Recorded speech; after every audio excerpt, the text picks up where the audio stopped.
Hi friends, welcome back to Indian F G culture blogs. ಈ video ಬಂದು ನನ್ನ ಅಮ್ಮನೇ ಮಾಡ್ಕೊಂಡು ಬಂದಿದ್ದು. ಅವರು ನನ್ನ ತಮ್ಮನ ಜೊತೆ ಮತ್ತು ನಮ್ಮಪ್ಪ ಎಲ್ಲ ಮಳವಳ್ಳಿಗೆ ಹೋಗಿದ್ರು. ಸ್ವಲ್ಪ ಸಾಮಾನು ಪುಡಿ ತರೋದಕ್ಕೆ, ಹುಡಿ ಸಾಮಾನು ಪುಡಿ ತರೋದಕ್ಕೆ. ನಾವು ಸಾಂಬಾರು ಪುಡಿ ಮನೆಯಲ್ಲೇ ಮಾಡ್ಕೊತೀವಿ, ಅದರಿಂದ ಆನ್ ದಿ ವೇನೇ ಇದೆ ಅಲ್ವಾ, ಅದಕ್ಕೆ ದೇವಸ್ಥಾನಕ್ಕೆ ಹೋಗಿ ಬಂದಿದ್ರು. ನಂಗೆ ತುಂಬಾ ಖುಷಿ ಆಯಿತು. ನಮ್ಮಮ್ಮ ಸಪ್ರೇಟಾಗಿ ಹೋಗಿ ನನಗೋಸ್ಕರ ವೀಡಿಯೋ ಮಾಡ್ಕೊಂಡು ಬಂದಿದ್ದಾರೆ. ಅವ್ರು ಅಷ್ಟಾಗಿ ವೀಡಿಯೋ ಎಲ್ಲೂ ಮಾಡೋದಿಲ್ಲ. ಲಾಸ್ಟಲ್ಲಿ ಹಾಗೆ ಒಂದೊಂದು ಕಾಮಿಡಿನೂ ಕೂಡ ಮಾಡ್ಕೊಂಡು ಬಂದಿದ್ದಾರೆ. ನಿಮ್ಗೆ ಗೊತ್ತಲ್ಲ, ಅವ್ರ ಮಾಮೂಲಿ ಕಾಮಿಡಿ ಹಾಗೆ ಮಾಡೋದು. ಹಾಗೆ ಇದು ಕಾಳಭೈರವೇಶ್ವರ ಸ್ವಾಮಿ ಮುಂದೆ ಇರೋ ಒಂದು ಮುನೇಶ್ವರ ಸ್ವಾಮಿ ಅನಿಸುತ್ತೆ. ಅದು ಒಳಗಡೆ ಇರೋದು ಕಾಳಭೈರವೇಶ್ವರ ಸ್ವಾಮಿ. ಎಲ್ಲರೂ ಸ್ವಾಮಿ ನಿಮಗೆ ಎಲ್ಲರಿಗೂ ಒಳ್ಳೇದು ಮಾಡಲಿ.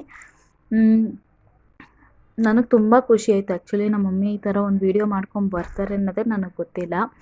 ನಾವು ಮಾಡ್ಕೊಂಬಂದಿದ್ರಲ್ಲ ಅಂಥೇಳಿ ಒಂದು ಕ್ಲಿಪ್ಪಿಂಗ್ ಹಾಗೆ ಹಾಕಿದ್ದೀನಿ ಎಡಿಟ್ ಮಾಡಿ. ನಿಮಗೆ ಇಷ್ಟ ಆದರೆ ಲೈಕ್ ಮಾಡಿ, ಹಾಗೆ ನನ್ನ ಚಾನಲ್ನ ಸಬ್ಸ್ಕ್ರೈಬ್ ಮಾಡ್ಕೊಳ್ಳಿ ಮತ್ತು ಶೇರ್ ಮಾಡಿ.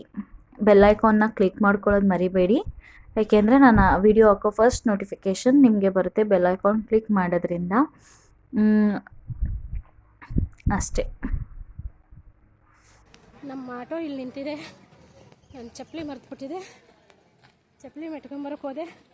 ಈಗ ನೋಡು ನಮ್ಮ ಮನೆ ತಾತಪ್ಪ ಹೆಂಗೆ ಬೈಯುತ್ತೆ. ಯಪ್ಪ, ಹಾಯ್, ಚೆನ್ನಾಗಿದ್ದೀರಾ? ನೋಡು, ಈ ಕಡೆ ಹೊಸಿ ತಿರುಗೋ, ಪರವಾಗಿಲ್ಲ, ನಾಚಿಕೆ ಬೇಡ.